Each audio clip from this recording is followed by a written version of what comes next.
Redcon Movie Club, Dave dans la place, toujours accompagné de mon fameux boy Kelvin. Kelvin and the Biggie G.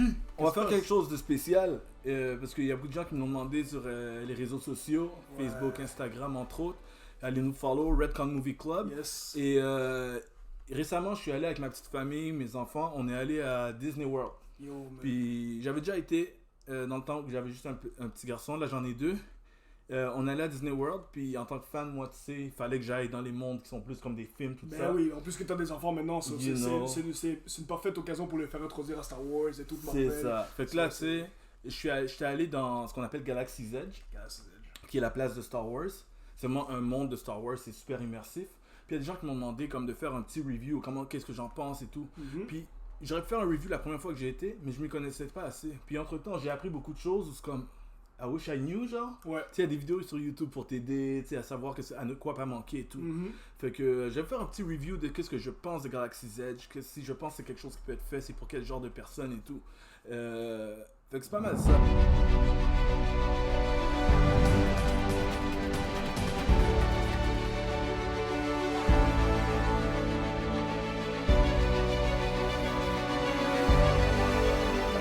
En gros, first of all, Galaxy's Edge, c'est immersif et très impressionnant. Tu rentres dedans puis tu as l'impression d'être dans le monde du film.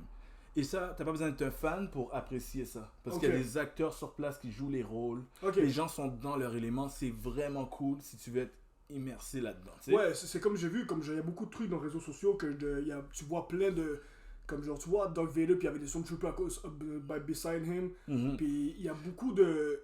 interagissement avec eux, avec les fans, puis comme les fans amènent les lightsabers, comme mais use ils the jouent, force, puis c'est ça. Oui, nice. Exactement. Mais ils jouent in character. Ils sont dans leur personnage, puis c'est vraiment, quand on parle de canon, le concept canon, c'est un canon, c'est qu'est-ce qui est vraiment dans l'univers de Star Wars. Ils disent ça aussi pour Marvel, là, qu'est-ce qui est vraiment dans l'univers et tout. Ben, cette place-là est vraiment dans l'univers. Comme cette place-là, c'est une planète, elle a un nom, ça s'appelle Batuu. Quand tu arrives dans ce monde-là, tu arrives à Batuu. Puis il y a d'autres choses qui sont vraiment cool, c'est que les personnages qui sont là sont à l'époque de cet univers-là. Fait qu'on sait où dans la chronologie de Star Wars que ça se passe. Fait que ça se passe genre après, entre épisode 7 et épisode 8. Ce qui veut dire que tu as encore Kylo Ren, qui est le gars il est encore vivant à cette époque-là. Fait que tu vois des trucs comme ça. C'est sûr que chronologiquement c'est du entertainment. Fait que ils vont pas toujours respecter dans le style que on voit. Maintenant ils ont mis Mando avec Grogu, Grogu Baby Yoda. Et là, on sait pas où il est rendu à cette époque-là parce que l'émission se passe un petit peu avant. But whatever, c'est toujours fun. Tu vas croiser Chewbacca, tu vas croiser du monde. Il y a des restaurants, il y a même le Cantina qui est le restaurant classique de Star Wars. Et c'est comment, est-ce que c'est team-based ou c'est vraiment genre like food like a Star Wars series? C'est la bouffe de Star Wars. Wow, mais partout à Disney, ils ont des cuisiniers qui créent des choses. Ouais, ils ont des team storm. C'est comme dans Super Mario World. Voilà. Il y a des food based in the games. Et Disney fait ça depuis longtemps, parce que même Universal Studios, qui a des studios dont Super Mario, Super Nintendo World, c'est tout. Ils ont pris le concept de Disney. Fait que Disney, c'est des vétérans, ils ont toujours fait ça. Fait que Star Wars, c'était juste un fit naturel. Ok, nice. Et écoute, dedans, tu vas trouver même de la bouffe classique de Star Wars, comme il y a le Blue Milk qui est connu dans Star Wars. Parce que dans les premiers films de Star Wars, épisode 4, on voit Luke dans sa ferme en train de boire du Blue Milk. Le Blue Milk est là-bas, moi je l'ai goûté. Ok. Là, je vais poser une question qui est un peu weird. Mais je sais que genre Star Wars, c'est thème galactique et tout ça. Oui, bien sûr. Est-ce qu'il y a des bails comme genre, disons visqueux ou bail comme ça, comme genre qui a l'air wack comme dans la série, oui. ou que ça mais genre qui a l'air wack puis ça t'est super bon. Je te dirais qu'il y en a un petit peu, mais ce serait moins que on ferait une autre review. De toute façon, moi j'avais pas encore été, mais Universal Studios ont celui de Harry Potter. Ok, ouais. Celui de Harry Potter a plus de choses dégueulasses. Wow. Parce que dans l'univers, il y a des choses. Tu sais, c'est dans l'histoire. C'est dans l'histoire. Ouais, la Harry Potter Coupe du Feu, ouais. Ça, ouais. Mais Star Wars, c'est juste ça rentre dans l'univers. Honnêtement, dans tout le monde, je pense qu'il y a 2 manèges. 2,5, là, il y en a un 3e qu'on peut considérer aussi. 2 manèges, c'est bon pour toi. Mais c'est pas basé sur le manège, c'est basé sur l'expérience. Tu rentres dans les magasins. Écoute, mon fils est allé se faire construire un droid. J'ai failli l'amener, je voulais lui demander est-ce que je peux amener ton droid, c'est comme un R2D2, mais tu peux les custom build. Ça, c'est moi qui peut-être qui sort, c'est toi. It's all good. Une technologie, non? So, tu peux construire, c'est le Droid Depot. Tu arrives sur place, puis tout est fait comme. Tu sais, des fois, tu te fais même accueillir. Il y a un restaurant, tu te fais accueillir par un robot, tu sais. Oh, ok. T'es dans le monde. Quand tu vas dans le supermarket, genre le marketplace, c'est le monde, il te dit combien ça coûte en credit. Il te dit pas en dollars. Oh, c'est fresh. Ça, c'est fresh. C'est des dollars pareil, là, on s'entend. Mais ils appellent ça des credits. Fait que il y a tout, puis c'est toujours en mouvement. La seule affaire que je vous dirais, c'est le monde va se demander les lignes d'attente. Okay. Ça, c'est un truc dans tout Disney. C'est super long, c'est sûr. Spécialement sur Star Wars aussi. Mais c'est connu partout. Informez-vous online si vous voulez y aller. C'est sûr, ça coûte un bras à la Disney World, mais ça vaut la peine si vous mettez l'argent de côté. Allez-y pas. Mon conseil principal, c'est allez-y pas de façon safe. Je vais pas trop dépenser si j'y vais. Si tu penses que tu vas te restreindre un petit peu, attends, économise plus pour pouvoir. Ça fait partie de l'expérience, la dépenser. La nourriture est vraiment intéressante. Okay. Les choses que tu as achetées, il y en a que ça va être pour des souvenirs aussi. C'est pas juste comme. Parce que les choses sont uniques là-bas. Ça, c'est dans tout Disney. C'est pour ça qu'il faut aller bien préparer. Ouais. Y aller, basically, ce que tu es en train de dire, aller sans doute pour que ne pas regretter la prochaine fois. Exact. Quand tu finis ton expérience. Et là, il y a d'autres choses aussi qui sont immersives que je peux vous dire. Première affaire qui est vraiment cool. Il y a une application dans tout Disney World avec ton téléphone. Fait que là, ça a changé les gens qui allaient à Disney World dans les années 80-90. C'est plus la même chose. Maintenant, tu as la liste des attractions, tu as le temps d'attente en temps réel. Fait que là, tu peux regarder, d'un coup, Rise of the Resistance, ça passait à 30 minutes d'attente. Quand d'habitude, c'est 200 minutes d'attente. Let's go right now. Des fois, tu profites de beaucoup de manèges. Il y a des manèges que tu peux faire 2 fois quand tu te trompes dans le bon moment. T'sais. Mais il y a des techniques, comme arriver tôt le matin. Il y a plein d'affaires que tu peux faire. Mais l'application est vraiment bonne. Puis Star Wars sont allés plus loin parce qu'ils ont une application interactive. Fait que dans l'univers, tu peux faire des trucs comme... tu peux devenir un hacker. Ils appellent ça dans Star Wars, on appelle ça des splicers. Ils arrivent dans des places, puis là tu mets ton téléphone, quand le téléphone reconnaît, ça fait ça fait quelque chose. Puis s'il détecte, il y a quelque chose dans le monde qui va devenir actif. Des fois tu fais quelque chose, là tout d'un coup il y a un droid qui commence à bouger, mais tu pensais que c'était juste un décor inactif. C'est fresh. Ou il y a un chip là qui est mobile, puis le chip. Environnement interactif, ça c'est. Il y a tu sais, puis il y a aussi ce qu'ils appellent le scavenger hunt. C'est comme c'est un scavenger hunt classique, sauf que t'es un bounty hunter dans Star Wars, c'est rempli de bounty hunters. Les Boba Fett, les mêmes Mandalorian, tu sais. Puis là, maintenant, si tu dois trouver des personnes, fait que tu arrives quelque part, c'est comme la place du guild des bounty hunters. Puis là, ils vont te donner, avec ton téléphone, ils vont te donner un target. Puis là, tu dois aller chercher d'après les indices. C'est fresh. C'est virtuel. Ça te permet d'interagir plus avec le parc. Exact. Mais tu vas seulement le trouver avec ton téléphone. C'est pas en vrai. Les gens dans le monde comme ça, c'est ça. Ensuite de ça, il y a le truc qui coûte cher. On s'entend, les droids, ça coûte cher construire un droid. Mais c'est un beau souvenir. C'est plus qu'un jouet là, pour les vrais fans, mais c'est vrai que c'est un jouet à la base, on va dire la vérité. C'est un jouet de luxe là, avec une télécommande. Mais c'est intéressant quand même. Puis c'est unique, c'est juste là-bas qu'ils le font de cette façon-là. Puis tu peux le custom build si tu veux, mais le custom build c'est sur réservation. Tu as besoin de ton application pour être sûr qu'il y a de la place ce jour-là. Sinon, tu vas acheter le droid déjà fait, mais les droids déjà faits, c'est ceux que tu connais. C'est R2-D2, c'est BB-8, puis... Comment s'appelle le Gold là, celui qui... C'est C-3PO? Non, tu peux pas faire C-3PO. Non, c'est celui qui est grand, parce que lui il est grand comme nous. Ouais. Il a juste faire des ça aurait été fait d'avoir une petite miniature là, mais... Dans les costumes, tu peux en faire 3. Tu peux faire un R-Unit, qui est les R2-D2. Tu peux faire un BB-Unit, qui est comme BB-8. Ou tu peux faire comment on appelle ça? C'est un C-Unit. C-Unit, ceux qui se connaissent, c'est comme Chopper. Chopper, c'est un petit... Moi, j'adore ce robot. Il était dans Rebels. Il est maintenant dans la série d'Ahsoka. C'est un petit robot avec une petite attitude. Il ressemble un peu à un R-Unit. Il a 3 roues aussi. Mais la tête est flat en haut. C'est pas un dôme. Fait que tu peux faire ces 3 types de modèles-là. Sinon, tu peux en acheter d'autres sur place. Mais tu vas acheter Chopper, déjà fait. R2, déjà fait.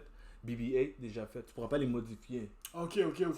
Par contre, tu peux acheter les morceaux modifiables séparément. They want your money. Ils vont acheter séparément que tu pourras ensuite réajuster avec le temps. Cool. Mais déjà qui était déjà assemblé.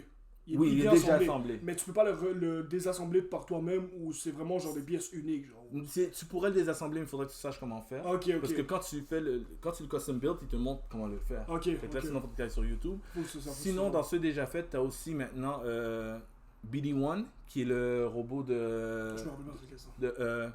Jedi Survivor. BD-1, BD-1 et il existe déjà fait. Puis il y a une autre version de lui qui est jaune.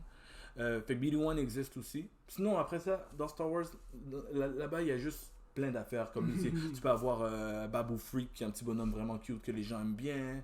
Puis après, c'est des souvenirs. Des souvenirs. Baby Yoda. Oui, mais lui, il est sur place, je l'ai vu, là. Il est avec Mando, puis là, tu vois que il est super beau.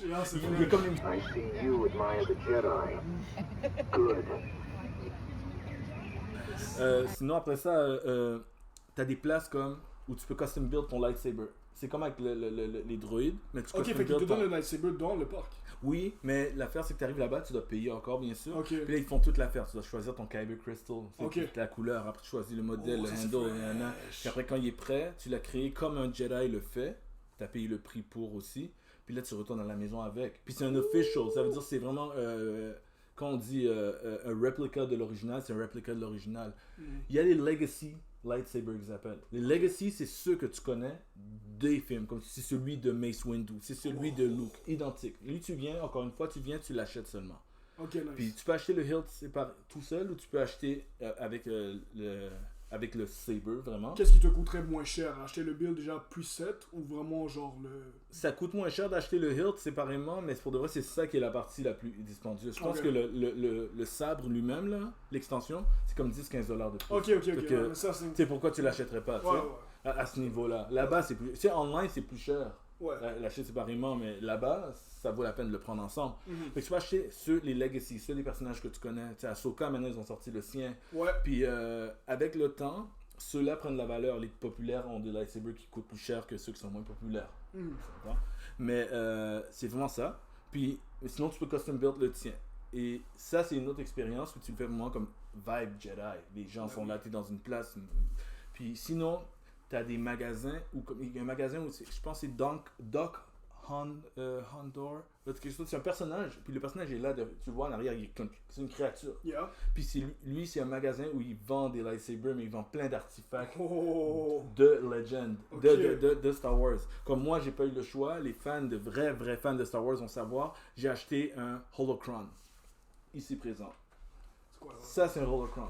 Il y a les Holocrons des Jedi, c'est un cube, les Holocrons des Sith. Dans le fond, c'est des artefacts dans l'histoire de Star Wars qui ont des informations secrètes des Jedi, que tu peux seulement trouver dedans. Fait que normalement, c'est juste les Sith et les méchants, c'est les Sith qui pourraient entendre le message de ça. Puis tu peux, dans les histoires, tu peux mettre un Kyber Crystal, qui est le cristal des Jedi dans leur lightsaber. Tu peux le mettre à l'intérieur. Puis là, il y a un message spécifique de ce Jedi-là. Oh, c'est fort. Fait que là, les Kyber Crystals de Disney marchent dans les Holocrons. Mais techniquement, je pense que ça marche. Ça, c'est celui des méchants, des Sith, marche avec celui des Sith. Fait que les rouges et les noirs, ça. Mais, puis celui des gentils marche avec les gentils. Puis si tu essayes de tricher puis mettre un gentil dans un méchant, ça va te faire un message comme oh, tu essaies d'aller dans le dark side. Ça c'est fresh, bro. Puis il s'active. C'est comme un puzzle. Puis là, tu le mets quelque part, puis après ça. Damn! Puis là, il y a un message dedans. Des fois, on va entendre. Est-ce que j'ai réussi à l'avoir? Là, c'est une chose. Red Car Movie Club. Proof! Des fois, on entend un personnage. Est-ce que je vais l'avoir? Je l'ai pas. Je vais le fermer, c'est pas grave. C'est vraiment un puzzle. Il y a une façon de l'obtenir. Il y a une façon de le tenir que j'ai appris, mais que j'ai oublié. Puis lui, si je me trompe pas, quand il parle sans... Parce que dedans, moi, j'ai rien. J'ai pas de cristal. Mais dedans, il y a un personnage qui s'appelle... On va les deep lore. C'est Darth Bane. Donc, pendant que je fais un petit montage de ce que vous regardez en ce moment, j'ai trouvé comment fonctionne le Sith Holocron. Des petits messages qui existent. Même que sans Kyber Crystal, il y a un message caché. Donc, voici l'artefact qu'on allume comme ceci.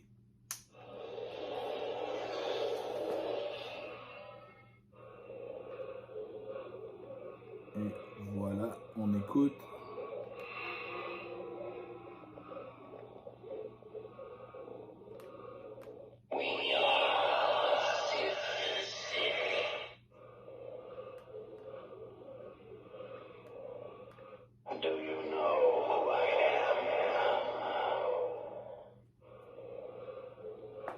Donc, l'énigme serait de trouver qui est ce site qu'on entend. Darth Bane, okay. Puis Darth Bane, c'est le gars qui a rendu les sites ce qu'ils sont aujourd'hui. Okay. C'est lui qui a mis la règle où il y a un master puis un student. Fait que si je me trompe pas, c'est Darth Bane qu'on entend. C'est ce que j'ai cru comprendre dans mes recherches. Mais après ça, t'en as d'autres. La plupart du temps, tu vas entendre Palpatine, l'empereur. Puis nice. C'est comme si tu mets le cristal de Count Dooku, tu entends Count Dooku passer un message aussi. C'est vraiment cool. En tout cas, mais écoute, money. Puis en plus, faut compter, oubliez pas. Faut être prêt. avant de terminer ce petit review, puis oubliez pas que c'est tout de l'argent américain quand vous pensez à ça. Ouais. Convertir. C'est US. Tu passes ta carte de crédit parce que tu penses que c'est $50. Attends voir, ils vont convertir. Attends que tu reviennes, tu vas voir. You know? Puis la dernière affaire, c'est les manèges. Il y a 2 manèges, ok? Il y a Smuggler's Run, qui est le manège où tu construis le Millennium Falcon, qui est le vaisseau de Han Solo et Chewbacca. Yep. Lui, je l'ai fait. Puis il y a Rise of the Resistance, qui est le manège probablement le populaire de Disney en ce moment. Disney au complet. C'est lequel, le Rise of the Resistance? C'est vraiment un ride. Tu te promènes à l'intérieur du vaisseau de Kylo Ren, mais comme le gros Starship. Ok. Puis dans le fond, tu dois t'enfuir. Juste voyez les vidéos sur YouTube, même si vous n'allez pas à Disney, les personnes qui filment le manège là, c'est très impressionnant. Nice. C'est comme un roller coaster, mais ils sont pas connectés sur des rails, puis ils sont pas connectés l'un à l'autre. Ils peuvent faire ça là, séparés, comme ils veulent. Puis à un moment donné, tu as Kylo Ren qui apparaît, puis commence à ouvrir une porte, puis essayer de t'attraper, puis les soldiers te courent après, puis là tu essaies de t'enfuir, des portes qui explosent, c'est intense. Juste à voir les vidéos. Puis Smuggler's Run, qui est le Millennium Falcon, ce que tu fais, c'est que après ta longue ligne d'attente, tu fais une ligne d'attente autour du Millennium Falcon, fait que c'est super impressionnant. Nice. Après tu passes dans un dépôt. Un gros dépôt de vaisseaux avec des morceaux de vaisseaux qui s'activent, c'est très beau. Puis une fois que tu es rendu, tu rentres à l'intérieur du Falcon. Puis ce qu'ils ont fait, c'est que ils te prennent, puis ils viennent tout de suite te dire on a besoin, on a une mission à faire, on est des smugglers, on a besoin de faire du cash comme Solo, tout ça. Puis on a besoin de 2 gunners, 2 pilotes, puis 2 engineers. Là, ils te prennent. Si t'es pas avec ton groupe d'amis, ils vont te mettre matcher avec du monde. Ok, nice. Puis là, ils vont te dire qu'est-ce que tu dois faire. Là, tu rentres dans le cockpit. Donc tu rentres dans le cockpit, tu vois le cockpit comme dans Star Wars. Puis l'image, c'est une image digitale. Je pense que c'est Unreal Engine qui l'a fait. Ok, Unreal Engine sont forts. Puis comme ça a l'air vrai. Si tu sais pas, tu sais pas. Tu regardes, tu es comme ok, c'est le cockpit. Puis ils disent ok, on a besoin de ça. L'engineer, si jamais le vaisseau commence à perdre des morceaux, il y a des boutons à peser pour que ça puisse réparer. Okay. Pendant ce temps-là, les pilotes doivent tirer, piloter, puis les gunners ils doivent tirer quand il y a des ennemis ou des météorites, peu importe. Nice. Next thing you know, tu décolles, c'est là que tu te rends compte que c'est une simulation, puis ça bouge. Comme dedans, puis là ça décolle, puis tu sens que tu pars. Au début, tu es dans le ciel, puis tu vas jusqu'à l'espace. Tu sens que ça bouge aussi, même le manège qui bouge aussi avec? Okay. Ça bouge, tu es dedans, c'est comme une simulation virtuelle. Et ce qui est super cool, c'est que, oui, il y a une direction, comme pour donner les feelings, comme les manèges virtuels où tu es juste un ride virtuel, sauf que c'est fait par Unreal Engine, fait que c'est aussi contrôlé. Fait que c'est comme un jeu vidéo en même temps. Puis, puis des fois, disons, quelqu'un va dire attention, tu as frappé, puis bah, ça frappe, puis le vaisseau shake. Si ça shake, c'est parce que tu as mal conduit. Ok. C'est pour de vrai. C'est pas précalculé que ça va frapper à ce moment-là. Comme tu pourrais l'éviter. Genre, tu pourrais faire le manège plus qu'une fois pour voir si tu as un meilleur score. Un meilleur score, ok. Fait qu'il y a un système de corps aussi pour voir c'est quoi ta performance que tu as fait exactement. Puis là, moi, j'étais ingénieur avec mon fils. Mon fils a 5 ans et demi, tu sais. Là, tout ce qu'il avait à faire, c'est lui, quand le bouton allume rouge, il faut qu'il pèse sur le bouton. Il fait OK, reparation. Puis il y a des personnages que tu connais. Il y a Hondo, pour les gens qui connaissent Hondo. Hondo, on le voit physiquement. À un moment donné, on le voit en vidéo aussi. Fait que c'est vraiment cool. Fait que that's it, man. So, je vais vous laisser là-dessus aussi. Yeah, man. Redcon Movie Club. Jusqu'au prochain vidéo. Peace.